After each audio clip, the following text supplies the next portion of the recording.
율법책을 발견했다 이렇게 말하고 있어요. 그러니까 hilki야가 성전 수리를 하는 그런 사람이었던 것 같습니다. 그런데 성전 수리를 하는 동안에 헌금기 안에서 율법책을, 오래된 율법책을 발견한 거예요. 그 조상 대대로 내려왔던 그 율법책을 발견했습니다. 그래서 그 왕의 밑에 사람 사반에게 전해줍니다. 그런데 그 사반이 왕 앞에서 그걸 읽었다고 얘기하고 있습니다. 18절에 보니까 서기관 사반이 또 왕에게 아뢰어 hilki야를 통해서 받은 그 율법책을 왕에게 아뢰어 이르되 제사장 hilki야가 내게 책을 주더이다 하고 사반이 왕 앞에서 그것을 읽음에 무엇을 읽었다는 것입니까? 율법책, 하나님의 말씀, 율법책을 읽었다는 것입니다. 그런데 이 요시야 왕이 사반을 통해서 하나님의 말씀인 율법책을 이렇게 전해 듣고 난 후에 그가 자기만 듣고 끝난 것이 아니고 자기만 회개하고 끝난 것이 아니고 모든 사람, 일부의 그 책을 읽을 때 옆에 있었던 일부 사람들만 그 말씀을 듣는 것이 아니라 모든 사람들에게 하나님의 말씀을 전하기 위해서 성전으로 장로들과 모든 제사장들을 불러 모았다고 얘기하고 있습니다. 33절을 보니까 이렇게 말씀하지요. 이와 같이 요시야가 이스라엘 자손에게 속한 모든 땅에서 가증한 것들을 다 제거해버리고 이렇게 말하고 있습니다. 종교개혁자 위클리프는요, 또 루터 같은 사람은 하나님의 말씀을 모든 사람들에게 들려줘야 된다, 그런 생각이 강했기 때문에 그 성경 말씀을 영어로 또 독일어로 번역했던 사람이에요. 이 하나님 말씀은 어떤 특정인만 국한돼서 말씀을 드려야 할 그런 대상이 아니고 모든 사람에게 선포되어야 할 그런 말씀인 것입니다. 그 말씀이 선포되어지고 그 말씀을 드려야 된다는 거죠. 그래서 오늘 제목을 선포되어져야 할 하나님의 말씀, 이렇게 제가 제목을 정했습니다.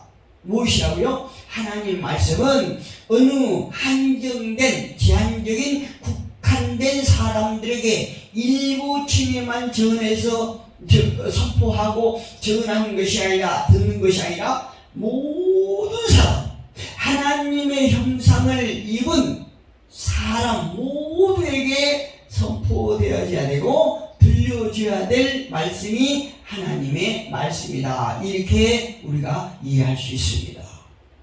요시야 왕은 어떤 생각을 했냐면요, 모든 백성들이 하나님 알기를 원했고 또 모든 백성들을 하나님 앞에 이끌기 위해서 많은 노력을 한 사람이에요, 요시야 왕이. 그리고 노력만 한 것이 아니라 자기 스스로가 손수 앞장섰던 사람입니다. 할렐루야.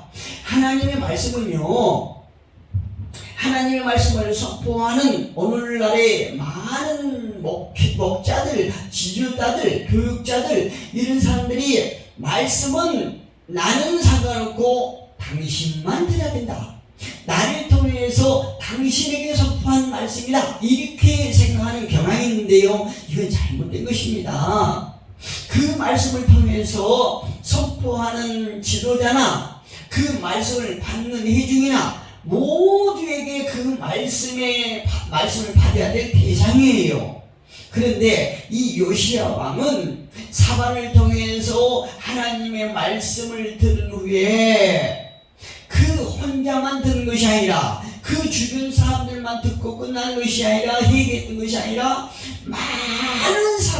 많은 사람들에게 그 말씀을 전하고 그 말씀을 통해서 하나님을 알게 하고 또한 하나님 앞에 가까이 갈 수 있도록 하기 위해서 이 요시야 왕은 노력한 것으로 끝난 것이 아니라 자기가 몸소 솔선수범을 보였다는 얘기입니다. 얼마나 훌륭한 왕입니까? 먼저 30절에 보니까 모든 사람과 예루살렘 주민들과 제사장들과 레위 사람들과 모든 백성이 노소를 막론하고 하나님의 말씀을 들어야 될 대상이라는 거죠. 여러분, 신약에 보면 하나님의 말씀을 복된 소식이라고 그러죠. 복된 소식이라고 그래요. 사람이 생활을 하면서 나에게 내 환경에 어떤 좋은 소식이 생겼어요.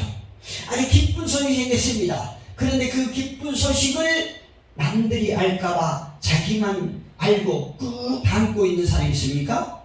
그런 사람이 있다라고 하면 그 사람은 비정상이지요. 사람은요, 본성적으로 좋은 일이 있고 좋은 소식이 있으면 자꾸 남들에게 전하고자 하는 그런 성향이 있습니다. 이게 맞는 것입니다.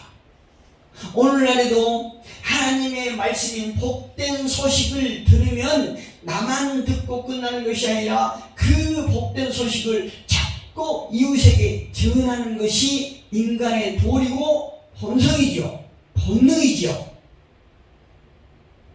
오늘 이 요시야 왕도 당신이 들었던 그 말씀을 많은 자들에게 전하기 위해서 성전으로 올라가서 많은 사람들을 모았다고 얘기합니다.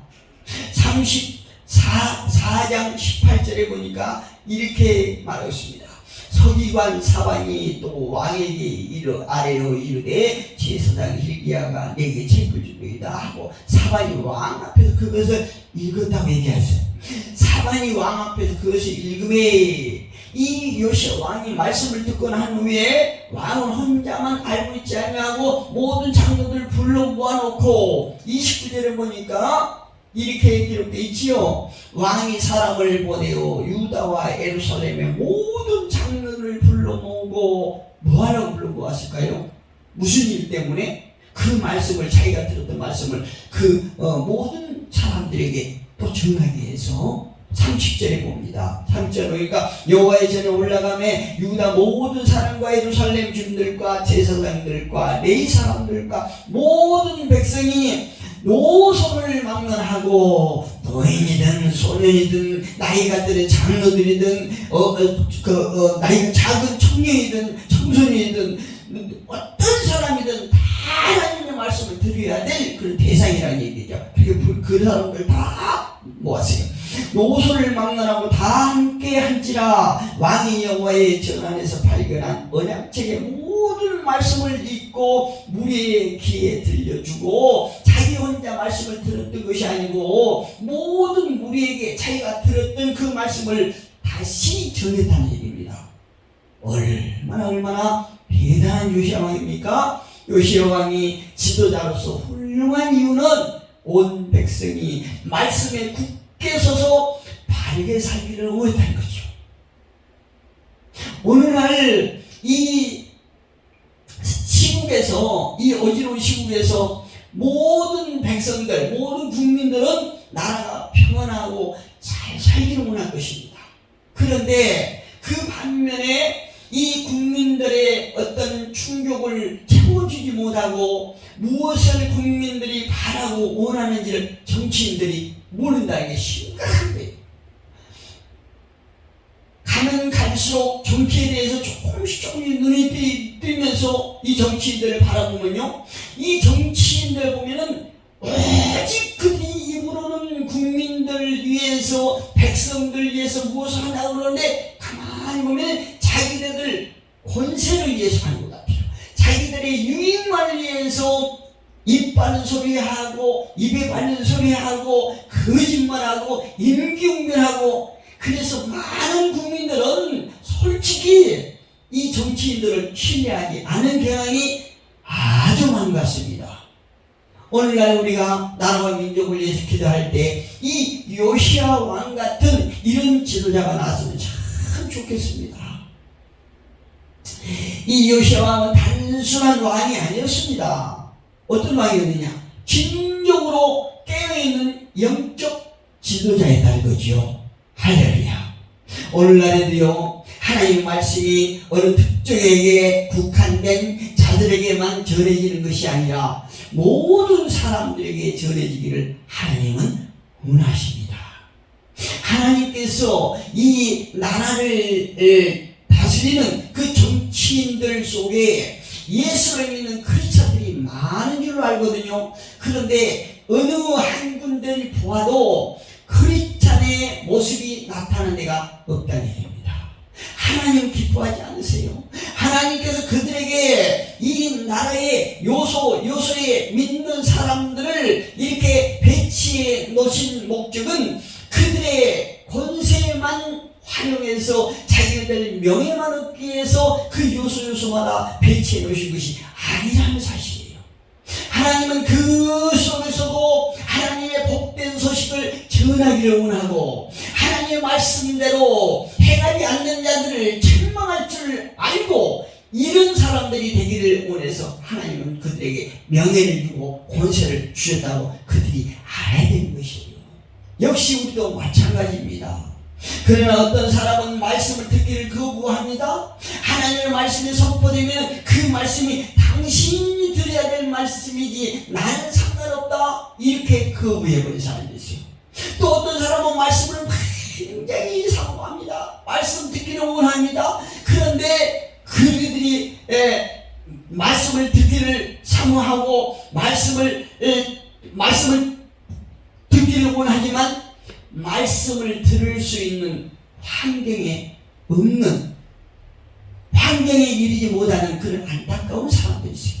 예를 들어서 북한 같은데, 북한 같은 데는 그 지하에서 참 그 자유가 억압된 곳에서 하나님의 말씀을 맛본 이런 성도들은요, 얼마나 성경의 말씀을 사모하고 구합니까? 그런데 그 말씀을 보고 어떤 예배를 듣다가 걸렸다면 그들은 그 역시 그냥 처형되기 때문에 말씀을 사모하지만 말씀을 들을 수 있는 환경이 없기 때문에 구원에 되지 못한 거예요. 얼마나 안타깝습니까? 그러나 하나님께서는 어떤 환경 속에서도 모든 사람들이 하나님의 말씀을 듣고 구원에 이르기를 원하신 것입니다. 할렐루야. 특히 31절과 32절에 보게 되면요, 새롭게 언약을 맺은 걸 보시세요. 언약을 세운 걸 보시세요. 30절에 보니까 31절에 보니까 이런 말씀이 있죠. 언약 왕이 자기 처소에 서서 여호와 앞에서 언약을 세우되, 그렇다면 그 전에는 언약이 없었나요? 있었어요. 하나님과 당신의 백성들 간에 맺은 언약이 있단 말이에요. 그렇다면 왜 왕이 새롭게 이 언약을 세웠다고 말합니까? 언약을 세우되 마음을 다하고 목숨을 다하여 여호와를 순종하고 그의 계명과 법도와 율례를 지켜 이 책에 기록된 언약의 말씀을 이루리라 이렇게 선포하고 있는 것입니다. 누가요? 요시야 왕이. 아주 깨어있는 영적 지도자, 훌륭한 지도자가 하나님의 사람이 많은 백성들 앞에 선포하고 있어요. 새롭게 언약을 맺는 걸, 세운 걸 볼 수 있습니다.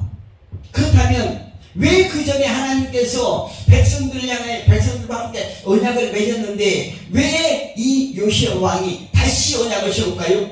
그 전에 하나님과 백성들 사이에 맺은 언약에 문제가 있었다는 얘기죠. 그렇기 때문에 요시야 왕이 다시 언약을 세웠다는 의미입니다. 본래 하나님과 백성 사이에는 시내산에서 언약이 있습니다. 시내산 언약이 있단 말이에요. 이 언약이 처음 율법이 선포되었을 때 온 백성들은 율법을 준수할 것을 맹세합니다. 누가 앞에서요? 모세 앞에서. 하나님께 맹세하는 것이에요. 출애굽기 12장 8절에 보니까 백성이 일제히 응답하여 이르되, 그러니까 모세가 시내산에서 하나님의 말씀을 받아서 내려와서 많은 백성들 앞에 그 말씀을 선포할 때 그 말씀을 듣고 난 후에 백성들이 이렇게 얘기해요. 여호와께서 명령하신 대로 우리가 다 준행하리이다 이렇게 말해요. 그러니까 모세가 여호와 하나님, 우리 백성들이 하나님께 주신 그 말씀을 계명을 다 지킨다고 얘기합니다. 이렇게 하나님께 보고했다는 얘기예요. 여호와께서 명령하신 대로 우리가 다 준행하리이다. 이렇게 말하니까 모세가 백성의 말을 여호와께 전하매 그 말씀 백성들이 그 호언 장담하는 그 장담의 말을 다 하나님께 고해했던 얘기입니다. 출애굽기 24장 3절에도 보니까 모세가 와서 어디서부터 시내 산에 내려와서 여호와의 모든 말씀과 그의 모든 율례를 백성에게 전하매 그들이 한 소리로 응답하여 이르되 여호와께서 말씀하신 모든 것을 우리가 준행하리이다. 이렇게 고백합니다. 자, 이 상황만 보면 백성들이 얼마나 신실합니까? 그런데 한편으로 보면은 교만한 걸 볼 수 있어요. 망종하고 있는 걸 볼 수 있습니다. 인간은 많은 것을 할 수 있다고 생각해요. 많은 것을 할 수 있는 가능성이 있다고 생각합니다. 그러나 할 수 없는 많은 것들이 있다는 것을 우리가 인정해야 됩니다. 하나님 앞에 내가 무엇인가 다 할 수 있다고, 내가 무엇인가 할 수 있다고 장담하지만 그럴 수 없는 것이, 인간으로서 할 수 없는 것이 더 많다는 것을 우리가 인정해야 된다는 거예요. 하나님 앞에서. 그럼에도 많은 사람들은 자기가 무엇인가 모든 것을 할 수 있다고 생각하는 그런 경향이 있습니다. 마태복음 20장 22절에 보니까 이런 말씀이 있어요. 예수께서 대답하여 이르시되 너희는 너희가 구하는 것을 알지 못하는도다. 내가 마시는 잔을 너희가 마실 수 있느냐? 이렇게 백성들 앞에서, 그 제자들 앞에서, 많은 우리들 앞에서 십자가 고난 전에 이렇게 말씀을 하세요. 너희는 너희가 구하는 것을 알지 못하는도다. 내가 마시려는 잔을 너희가 마실 수 있느냐? 이렇게 말하니. 그러니까 그들이 뭐라고 합니까? 할 수 있나이다. 그런데 결국 예수님께서 십자가에 달릴 시간은 다 불빛 다 도망갔잖아요. 부인하고 각각 다 도망갔잖아요. 원래 있었던 그 세상으로 다 도망갔잖아요. 인간이 할 수 없는 게 더 많아요. 인간이 강한 것 같지만, 지혜로운 것 같지만, 영양 같지만 그렇지 않습니다. 백성들은요, 하나님의 율법을 지킴으로 언약을 유지할 수 있다고 장담했고, 그랬지만 그 언약은 깨어졌어요. 시인에서 언약은 깨어졌단 말이에요. 그런데 이 깨어진 언약을 갱신해야 될 필요성을 요시야 왕은 절감했다는 거죠. 이 하나님과 맺은 언약이 깨어짐으로, 언약이 파괴됨으로 말미암아 하나님의 심판이, 하나님의 진노가 이 백성들에게 임했다는 사실을 율법책을 듣고 알았어요. 그래서 그가 모든 사람을 모아놓고 다시 하나님의 말씀을 선포하고 다시 우리가 마음을 다하여 뜻을 다하여 힘을 다하여 여호와를 섬기겠노라, 이렇게 다시 언약을 갱신한 장면이 오늘 본문입니다.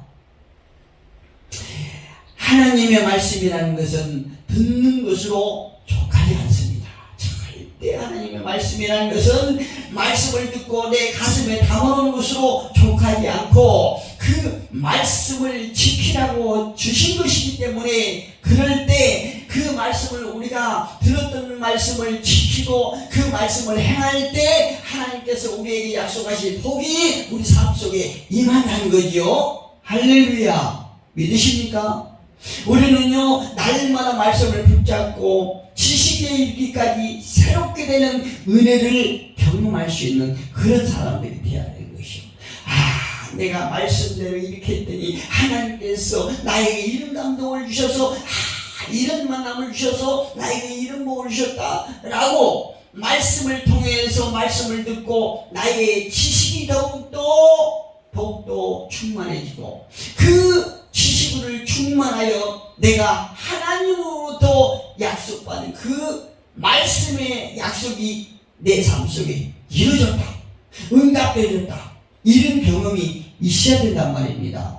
사람은 누구나 말씀을 벗어나면요, 자기가 지혜롭다고 생각하지만은 미련한 자가 되는 거예요. 그러니까 하나님께서는요, 신약의 사도 바울을 통해서 세상에 세상에서 지혜로운 자를 불러, 미련한 자를 불러 지혜롭게 하신다고 그랬잖아요. 세상에서 자기가 지혜롭다고 생각하지만 하나님 보시기에는 미련한 곰팡이라는 거죠. 하나님을 알지 못한 사람은 세상에서 아무리 지식이 높다 할지라도, 학문이 높다 할지라도 하나님은 그를 보시기에 미련하다고 얘기하는 것이요. 우리가 세상적인 지식이 많지 않다 할지라도, 학문이 풍성하지 못한다 할지라도 우리가 하나님이 어떤 분인가 라는 것을 아는 사람은 오히려 하나님께서 너는 지혜로운 사람이다 이렇게 말씀해 주신다는 것이에요. 저와 여러분이 지혜로운 자가 되기를 주님의 이름으로 축복합니다. 우리는요, 날마다 말씀을 붙잡고 지식이 이르기까지 새로운 은혜를 경험해야 됩니다. 늘 말씀 안에 우리는 붙들린 자가 되어야 됩니다.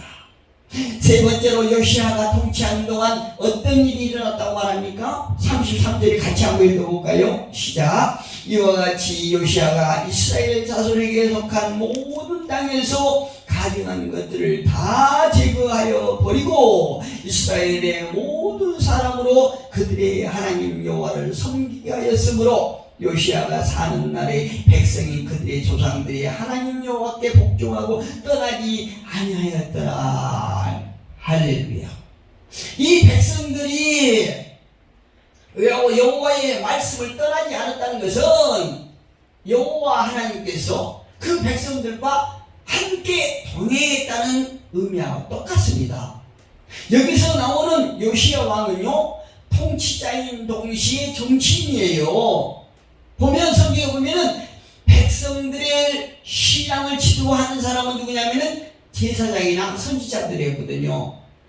백성들의 신앙을 지도하는 사람들은 제사장이나 선지자들의 목인데, 그런데 당시 제사장들이 율법책이 있다는 그 존재를 모르는, 한마디로 얘기하면은 영적으로 너무나 피폐되어 있는 이런 사람들이었다는 것이에요. 율법책이 있었던 그 자체도 몰랐다는 얘기입니다. 이런 상황에서 유다의 신앙 개혁을 주도했던 사람은 바로 누구냐? 요시야 왕이었다는 것이에요.